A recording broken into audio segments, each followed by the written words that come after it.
Di awal film kita akan langsung diperlihatkan dengan sang tokoh utama dalam film ini yang bernama Adam Clay. Ia adalah seorang mantan pasukan rahasia yang disebut dengan Beekeeper atau peternak lebah.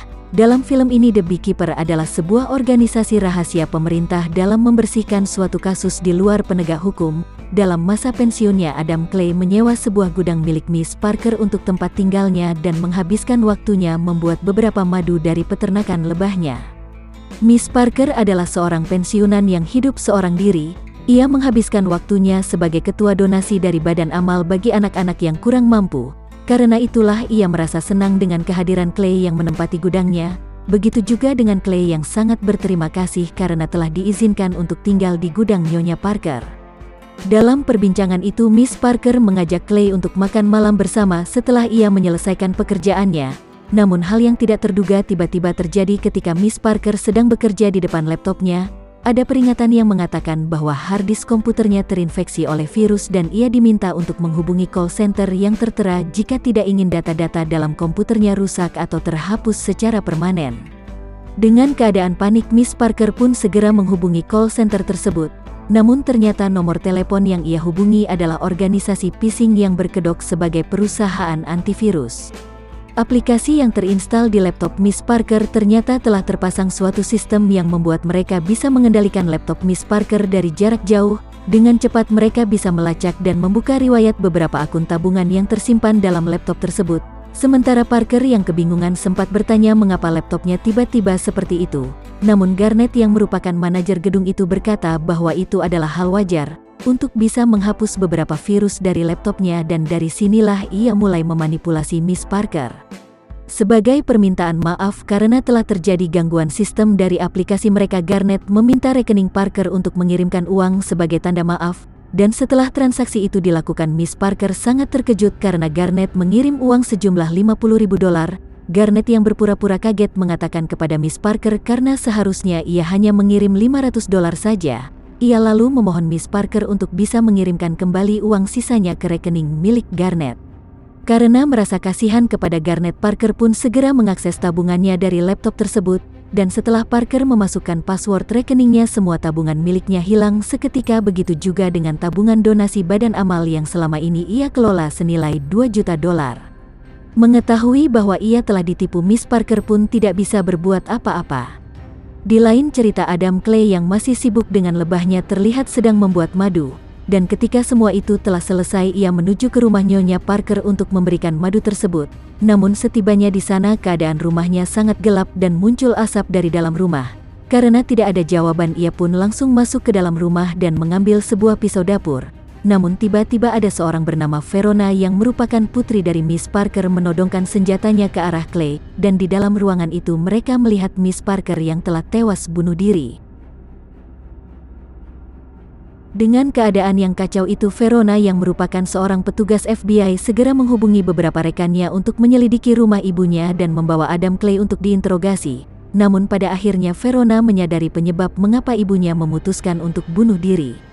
Keesokan harinya Adam Clay dinyatakan bersih dari kasus tersebut dan ia hanyalah seorang penyewa gudang milik Miss Parker.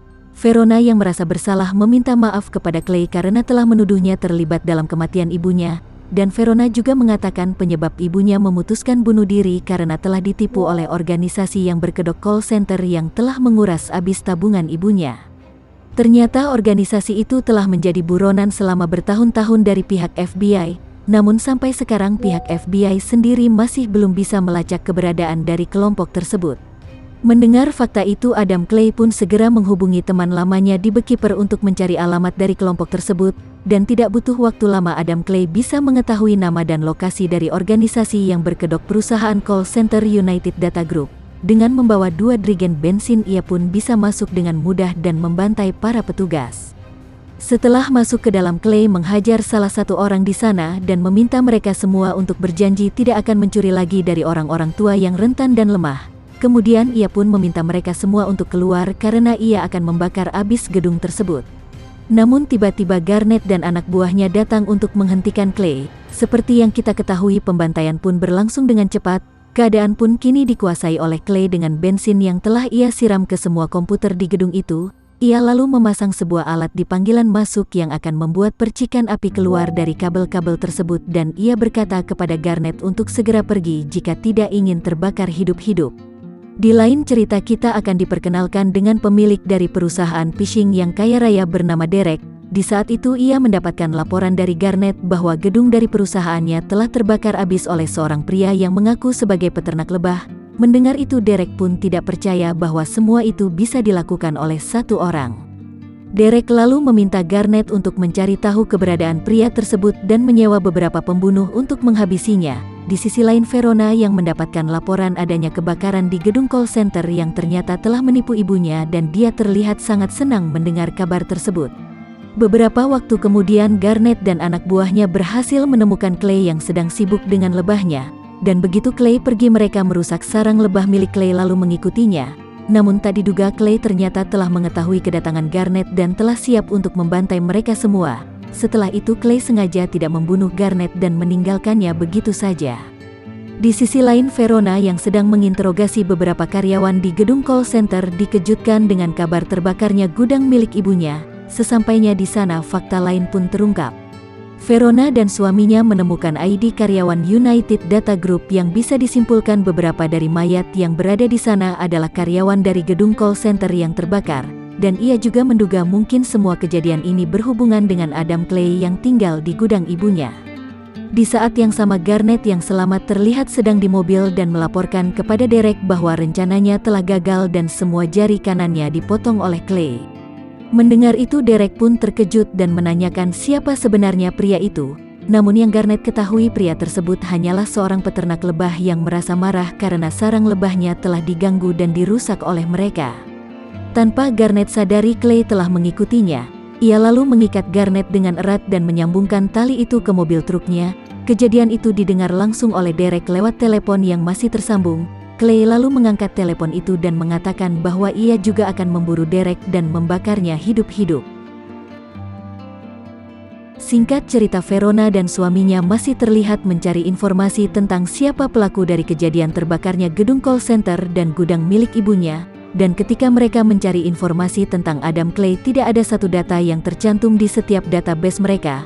Mereka menyimpulkan mungkin saja Adam Clay adalah orang yang mengikuti program pasukan rahasia pemerintah. Dan tak berselang lama mereka menerima laporan bahwa Garnet yang merupakan manajer dari United Data Group ditemukan tewas tenggelam dengan keadaan terikat bersama mobil truk Adam Clay.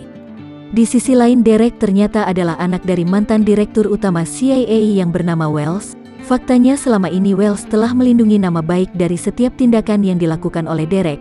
Dengan kata lain semua hal negatif yang dilakukan Derek selama ini dilindungi oleh kuasa dari ayahnya yang menjabat sebagai direktur CIA.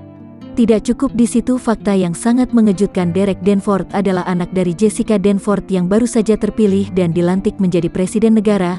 Presiden Danforth yang tidak mengetahui apa sebenarnya masalah anaknya menghubungi Wells untuk memberikan perlindungan penuh kepada Derek karena memang Derek selalu merasa ketakutan setiap kali bertemu dengannya.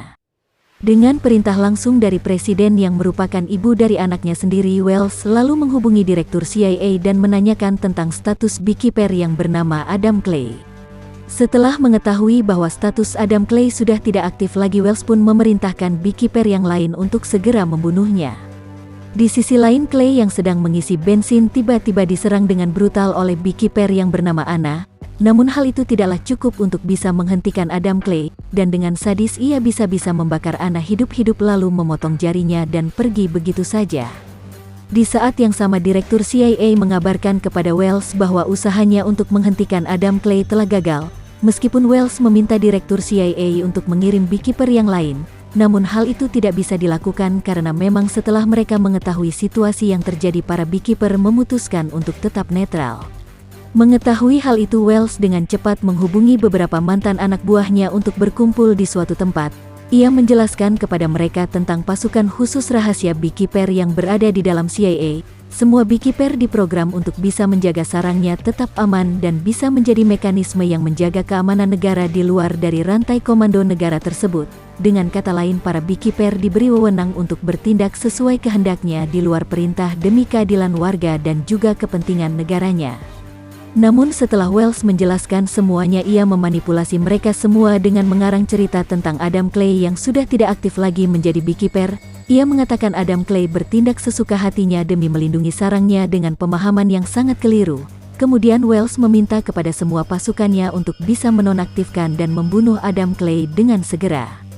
Di lain cerita, Verona yang sedang menyelidiki terbakarnya pom bensin akhirnya menyadari mayat yang ada di lokasi itu adalah Anna Zetlander yang tidak ada di dalam database komersial maupun pemerintah.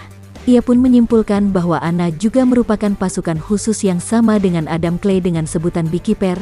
Meskipun mereka masih belum mengetahui motif Anna menyerang Clay, namun dari urutan kejadiannya Verona mengetahui tujuan Adam Clay selanjutnya.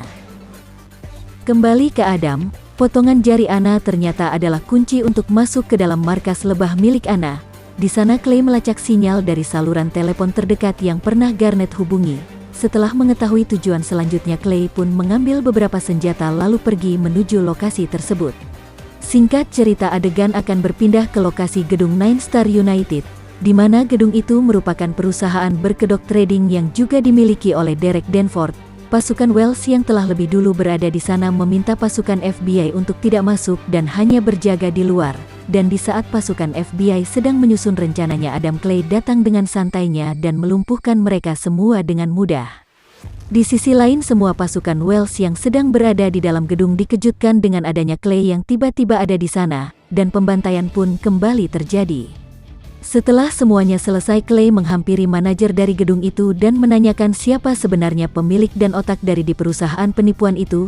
Meskipun pada awalnya manajer itu bersikeras tidak memberitahu Clay, namun pada akhirnya ia menunjukkan siapa sebenarnya otak di balik perusahaan tersebut. Namun tiba-tiba Verona dan anak buahnya datang menodongkan senjatanya ke arah Clay. Namun dengan cepat Clay bisa kabur dari tempat itu. Dan ketika Verona melihat wallpaper desktop komputer di sana, ia pun sangat terkejut karena ternyata pemilik dari perusahaan itu adalah anak dari Presiden Danforth. Di sisi lain, Wells yang mendapatkan kabar jika semua anak buahnya telah tewas tidak memiliki cara lain selain meminta Derek untuk berlindung di rumah ibunya yang tidak lain adalah Presiden Danforth. Sementara itu, Verona yang telah mengetahui siapa sebenarnya otak di balik kasus penipuan yang berkedok perusahaan besar memberitahu kasus itu kepada Direktur FBI, dan faktanya software yang mereka gunakan untuk bisa mengidentifikasi semua aset dari para korban dengan cepat adalah software yang berasal dari CIA. Perusahaan lain yang terlibat adalah perusahaan Danforth Enterprise yang dimiliki dan dijalankan oleh Jessica Danforth sebelum ia dilantik menjadi Presiden Amerika. Dari semua kejahatan itu, mereka pun menyimpulkan target dari Adam Clay selanjutnya adalah Derek Danforth yang sekarang menjalankan Danforth Enterprise dan pemilik dari dua perusahaan yang telah dihancurkan olehnya. Dengan begitu, Verona dan suaminya ditugaskan langsung untuk berjaga di rumah Presiden Danforth. Wells yang tak tinggal diam ternyata menyewa beberapa pembunuh bayaran untuk menjaga Derek dari ancaman Adam Clay.